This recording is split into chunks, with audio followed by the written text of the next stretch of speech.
Hey, good morning leaders. Hari ini kita akan bicarakan tentang budaya. Karena hari ini hari Jumat, waktunya kita bicara tentang leadership.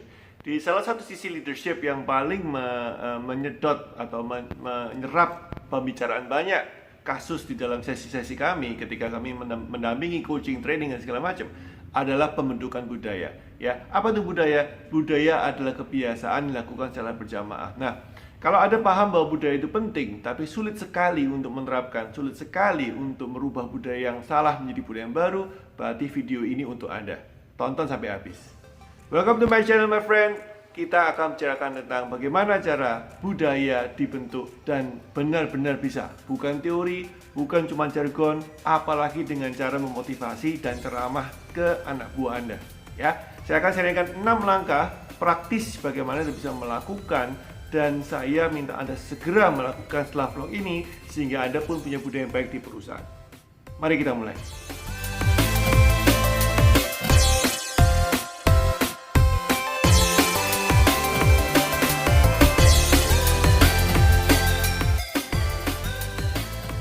Alright.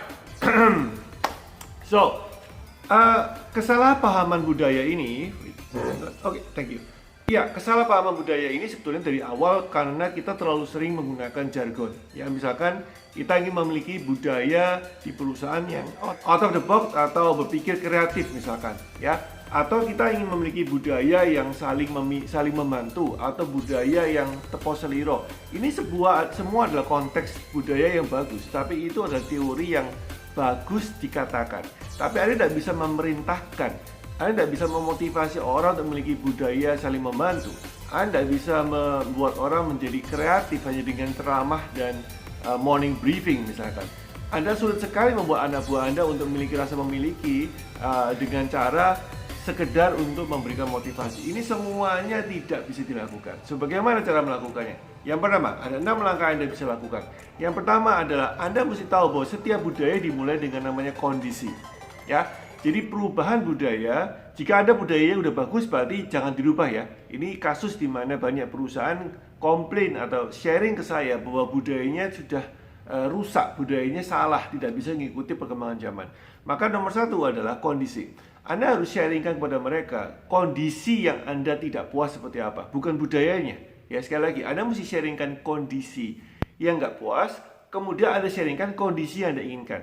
Ya, contoh misalkan Anda sharingkan sekarang konsumen saya lagi hilang semua karena saya tak teliti dan saya amati karena pelayanan kita kurang cepat.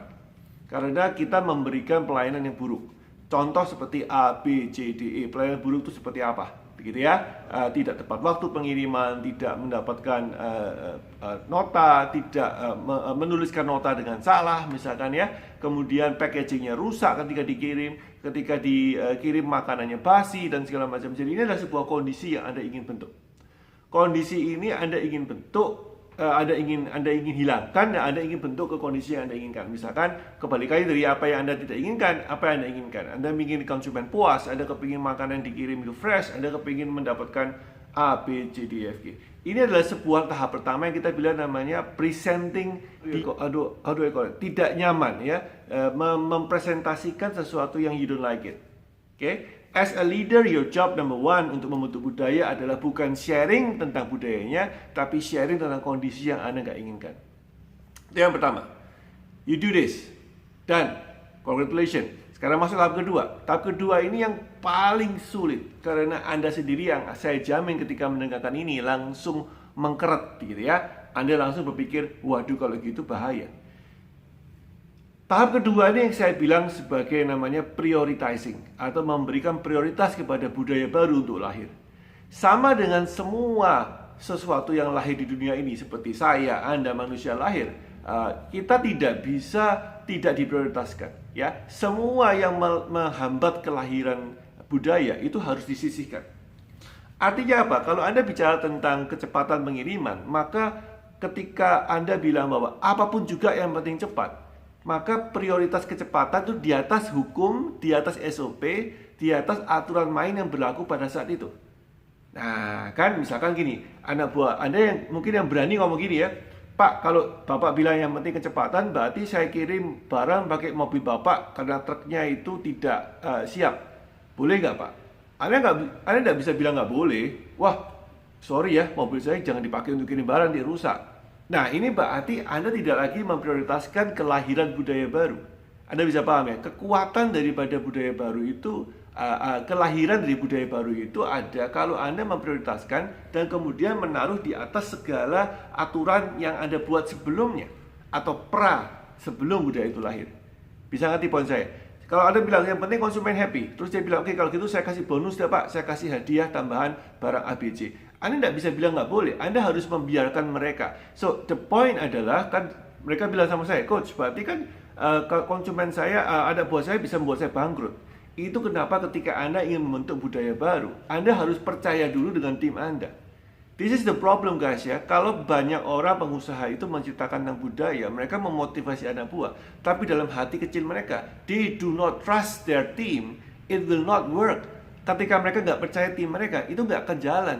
Karena apa? Anda mesti menyerahkan prosesnya yang belum tahu, tanda kutip, belum jelas, untuk lahirnya budaya baru ini, dengan cara membiarkan tim Anda secara letterlek melanggar aturan yang Anda buat sebelumnya. Dan Anda harus biarkan itu. Kalau Anda tidak bisa melewati fase kedua, yaitu prioritizing, saya stop video ini, Anda kembali ke budaya lama. Saya jamin, akan kembali ke budaya lama.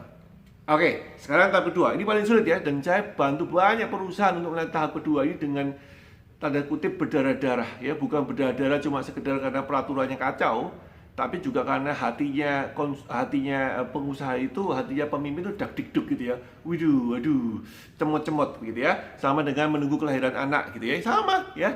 Kelahiran budaya itu dak-dikduk sama dengan kita menunggu kelahiran anak. Inilah namanya adalah budaya lahir. Nah, kalau Anda sudah masuk ke tahap kedua, pertama kondisi jelaskan, kemudian adalah prioritizing. Yang ketiga, Anda masuk ke dalam yang namanya adalah menunjukkan atau memberikan apresiasi, selebrasi terhadap tim yang berhasil melakukan pelanggaran demi budaya. Ya, saya omong sekali lagi pelan-pelan. Anda harus melakukan selebrasi kepada tim yang melakukan pelanggaran, tanda kutip, demi budaya yang Anda inginkan. Ya, jadi Anda tahu bahwa sekarang tim Anda sudah melakukan pelanggaran demi budaya, maka Anda harus selebrasi itu, Anda harus tunjukkan. Sehingga sekarang tanda kutip masyarakat tim Anda punya tim yang banyak misalkan, terutama kalau tim Anda lebih dari 100 ya, ini penting sekali, dengarkan, pahami. Maka Anda mesti selebrasi secara terbuka, maka tim Anda paham, oh berarti yang kayak gini itu dibolehkan. Remember, you have to trust your team. Coach, bagaimana kalau ini disalahgunakan oleh tim saya sehingga mereka melanggar untuk kepentingan pribadi? Anda akan tahu itu dan Anda akan hukum dia. Anda akan selebrasi dan Anda hukum mereka yang menyalahgunakan kepercayaan itu untuk kepentingan pribadi. Ya, jadi jangan takut dulu, jangan membuat semuanya jadi steril ya. Steril, tidak ada gerakan sama sekali. Budaya nggak akan lahir. Ya, semua harus ada risikonya dalam mengubudaya. Maka biarkan tim Anda bereksplorasi dan Anda belajar dari tim Anda di lapangan bagaimana budaya ini bisa dipraktekkan secara benar.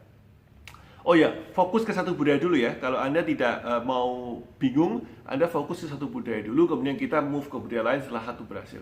Oke, tahap ketiga adalah selebrasi.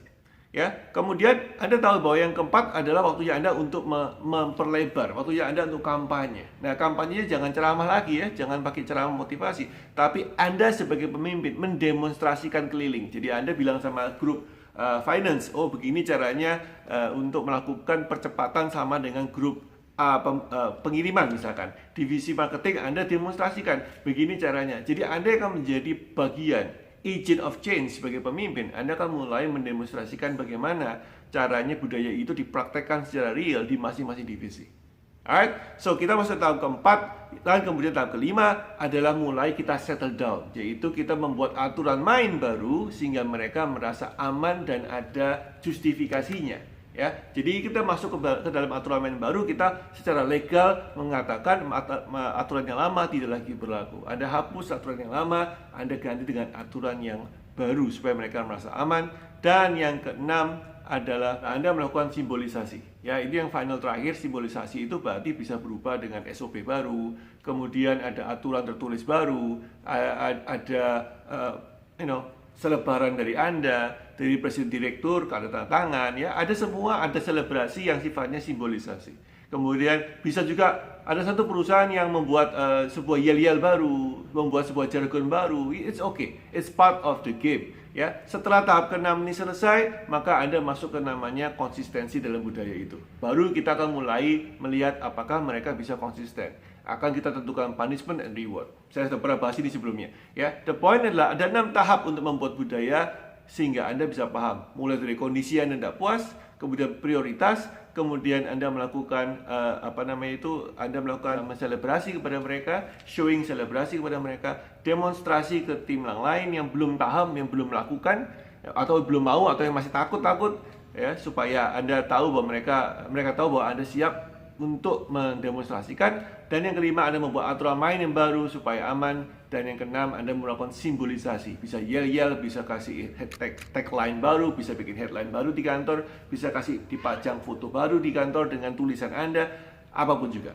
Ya, so that's it guys. Ada 6 langkah praktis yang Anda bisa lakukan sekarang juga sehingga Anda bisa memiliki budaya sesuai yang Anda inginkan. Ingat, nomor 2 itu yang paling sulit. Selamat bereksperimen, selamat membuat budaya baru. Semoga perusahaan Anda semakin sukses dan Anda semakin jaya. Talk to you tomorrow.